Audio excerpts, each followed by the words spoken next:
আসসালামু আলাইকুম। Education Facebook পেজের পক্ষ থেকে তোমাদের সকলকে জানাচ্ছি শুভেচ্ছা ও স্বাগতম। এডুকেশন ফেসবুক পেজের ধারাবাহিক ফ্রি ক্লাসের এবারে আমাদের টার্গেট হলো এসএসসি 2026 ব্যাচ। সো এই লক্ষ্যে আমি হাজির হয়েছি একটা ইন্ট্রোডাকশন ক্লাস নিয়ে। আমি তোমাদের যে বিষয়ে ক্লাস নেব সেটা হলো রসায়ন। আজকের ক্লাসে আমি তোমাদের রসায়ন সাবজেক্টের মার্ক ডিস্ট্রিবিউশন, সিলেবাস এবং আমাদের ফেসবুক পেজের পক্ষ থেকে যে ফ্রি ক্লাসগুলো নেওয়া হবে সেগুলো নিয়ে আলোচনা করব। তোমরা যদি শুরু থেকে শেষ পর্যন্ত আমার এই রসায়ন কোর্সে থাকো, আশা করি রসায়নে তোমাদের আর কোনো সমস্যা হবে না। ইনশাআল্লাহ আমি তোমাদের রসায়নের সম্পূর্ণ কোর্স শেষ করে দেব। তো আর কথা না বাড়িয়ে ভিডিও শুরু করি। প্রথমে আমি তোমাদের মার্ক ডিস্ট্রিবিউশন সম্পর্কে জানাবো। তোমরা জানো তোমাদের রসায়ন পরীক্ষাটি হবে মোট 100 নম্বরের। এর ভিতরে তত্ত্বীয় অংশের জন্য মানে লিখিত অংশের জন্য থাকবে 75 নম্বর এবং ব্যবহারিক অংশের জন্য থাকবে 25 নম্বর। লিখিত অংশের 75 মার্কের ভিতরে রয়েছে সৃজনশীলের প্রশ্নের জন্য রয়েছে 40 মার্ক, যেখানে তোমাদের 7টি সৃজনশীল প্রশ্ন থাকবে, তার ভিতরে 4টি প্রশ্নের উত্তর দেওয়া লাগবে এবং সংক্ষিপ্ত প্রশ্নের জন্য রয়েছে 10 মার্ক, যেখানে 7টি সংক্ষিপ্ত প্রশ্ন থাকবে, তার ভিতরে 5টি প্রশ্নের উত্তর দিতে হবে, প্রত্যেক প্রশ্নের জন্য 2 মার্ক, মোট 10 মার্ক। আর থাকবে হলো 25টি বহু নির্বাচনী এবং প্রত্যেকের মার্ক থাকবে 1 এবং 25টি দিয়ে অ্যান্সার করতে হবে। এরপরে আসছে ব্যবহারিক থাকবে তোমাদের 25 নম্বর।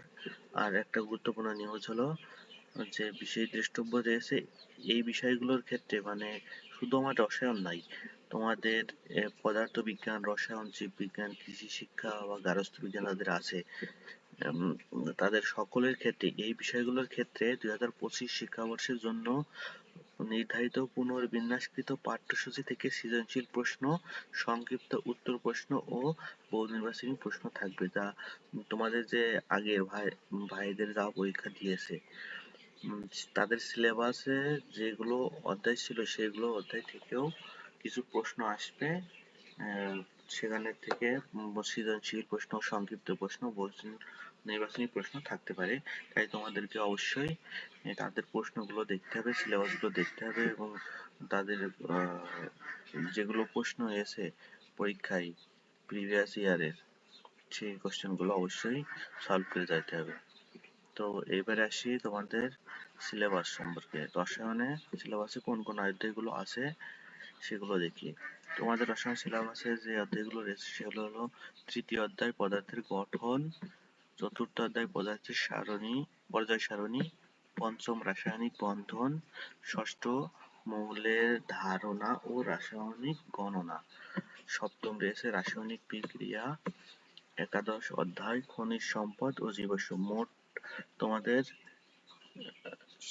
7টি অধ্যায় রয়েছে এবং আশা করি তোমাদের যেহেতু 7টা প্রশ্ন আসবে, 7টি অধ্যায় থেকে 7টি প্রশ্ন আসার সম্ভাবনা বেশি। তবে সব থেকে যে গুরুত্বপূর্ণ 4টি অধ্যায় সেটা হলো তৃতীয় অধ্যায় পদার্থের গঠন, চতুর্থ অধ্যায় পর্যায় সারণী, পঞ্চম অধ্যায় রাসায়নিক বন্ধন এবং সপ্তম রাসায়নিক বিক্রিয়া। এই 4টি অধ্যায় সবচেয়ে গুরুত্বপূর্ণ। তোমরা যদি ভালো করে এই 4টি অধ্যায় বুঝতে পারো এবং পড়তে পারো তাহলে তোমরা আশা করি পাস করে দেবে। আর যদি ভালো রেজাল্ট করতে হয় তোমাদেরকে সম্পূর্ণ কোর্সটাই ভালো করে পড়তে হবে এবং সম্পূর্ণ সবগুলো অধ্যায় ভালো করে রিভিশন করতে হবে এবং পড়তে হবে। সো আমাদের পরবর্তী যে কোর্স, এই কোর্সে আমি তোমাদেরকে একদম প্রথম থেকে অর্থাৎ তৃতীয় অধ্যায় থেকে শুরু করব এবং ইনশাআল্লাহ শেষ করে দেব তোমাদের কোর্সটি। আশা করি কোনো সমস্যা থাকবে না।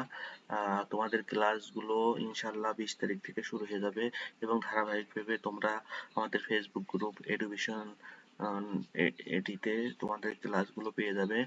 তো সুতরাং তোমরা সকলে অ্যাক্টিভ থাকবে এবং নিয়মিত ক্লাসগুলো করবে এবং তোমাদের বন্ধুদের সকলকে আমাদের গ্রুপে অ্যাড দিয়ে দিবে, যাতে তারাও ক্লাসগুলো করতে পারে এবং উপকৃত হতে পারে।